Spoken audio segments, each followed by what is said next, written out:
நாங்கள் நித்தம் நித்தம் வணங்கும் மாண்புமிகு இதய தெய்வம் புரட்சி தலைவி அம்மாவுடைய அரசியல் வாரிசு கழக பொதுச் செயலாளர் புரட்சி தாய் சின்னம்மா அவர்கள் கழக தோழர்கள் சந்தித்தார்கள். சந்தித்து 2026 சட்டமன்ற பொது தேர்தல் குறித்து தங்களுடைய கருத்துக்களை கழக தோழர்கள் எடுத்து சொன்னார்கள். கழக தோழர்கள் சொல்லுகிற போது புரட்சி தாய் சின்னம்மா அவர்கள் இந்த சட்டமன்ற தேர்தலிலே போட்டியிட வேண்டும் என்றும் தன்னுடைய ஆதரவாளர்களும் இந்த தேர்தல் களத்தை சந்திக்க வேண்டும், வேட்பாளர்களாக நிறுத்தப்பட வேண்டும் என்கின்ற கோரிக்கைகளை எல்லாம் எடுத்து வைத்திருக்கிறார்கள். புரட்சி தலைவர் எம்ஜிஆர் அவர்கள் மறைந்ததற்கு பின்னாலே புரட்சி தலைவி அம்மா அவர்கள் எத்தகைய சாதுரியமான வியூகங்களை வகுத்து ஒவ்வொரு தேர்தலிலும் வெற்றி பெற்றார்களோ அதே போன்ற வியூகங்களை புரட்சி தாய் சின்னம்மா அவர்கள் எடுக்க வேண்டும் என்று கழக தோழர்கள் கோரிக்கை வைத்திருக்கிறார்கள். புரட்சி தாய் சின்னம்மா அவர்கள் இறுதி முடிவை அறிவிப்பதாக சொல்லியிருக்கிறார்கள். பல்வேறு மாவட்டங்களிலிருந்து கழக தோழர்கள் ஒவ்வொரு நாளும் வந்த வண்ணமாக இருக்கிறார்கள்.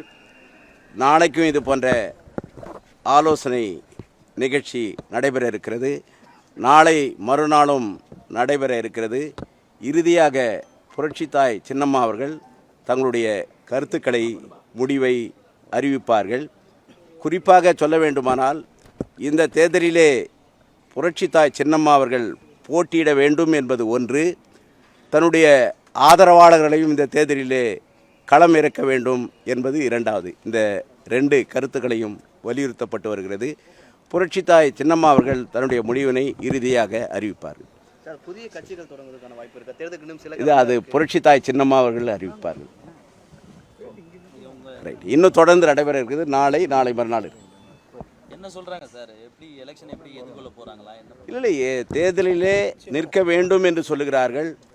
புரட்சி தாய் சின்னம்மா அவர்களும் போட்டியிட வேண்டும் என்று ஆதரவாளர்கள் சொல்லுகிறார்கள்.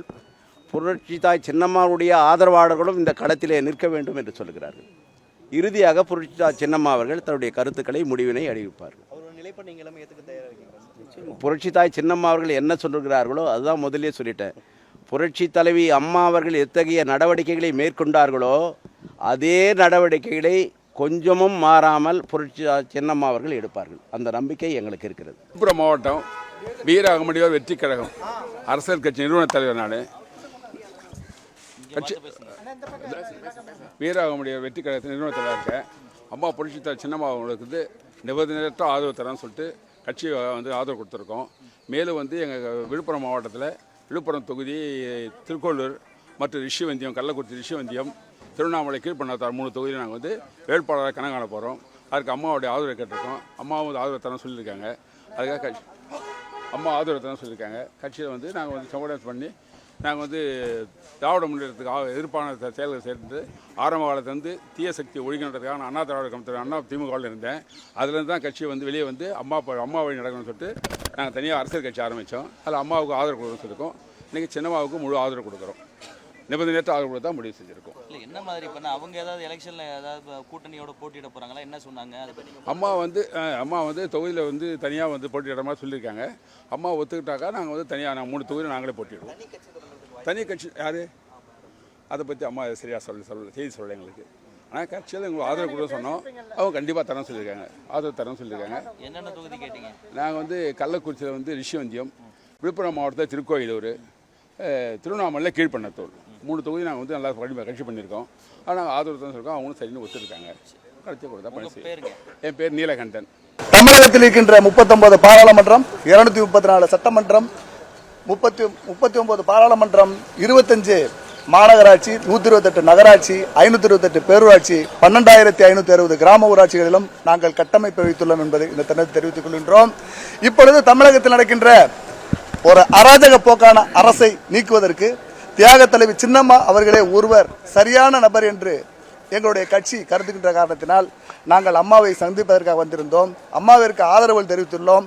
அம்மா என்ன செய்கிறார்களோ சொல்லுகின்றார்களோ அதை நாங்கள் தமிழகம் முழுக்க எடுத்து செல்வதற்கு, இந்த விடியா திமுக அரசை அகற்றுவதற்கு நாங்கள் தயாராக இருக்கின்றோம்.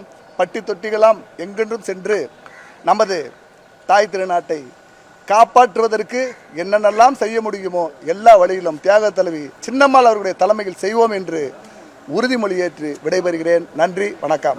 நான் ஏஎல் முனிகிருஷ்ணன், தேசிய முன்னாள் இராணுவ வீரர் கட்சியின் சார்பில் தேசிய ஒருங்கிணைப்பாளராகவும் ஆந்திர மாநிலத்தின் தலைவராகவும் இருக்கிறேன்.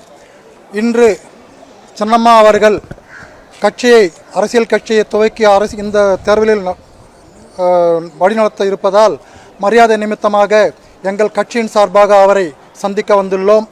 உலகத்திலேயே முதன்முறையாக எந்த ஒரு இராணுவ வீரர்கள் கட்சியின் சார்பாக எதுவும் இல்லை.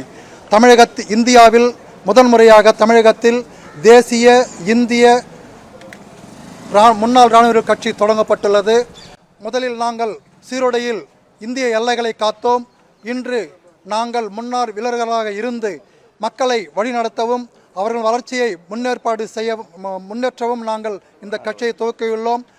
இந்த மரியாதை நிமித்தமாக நாங்கள் சந்தித்திருக்கிறோம். வாய்ப்புக்கு நன்றி.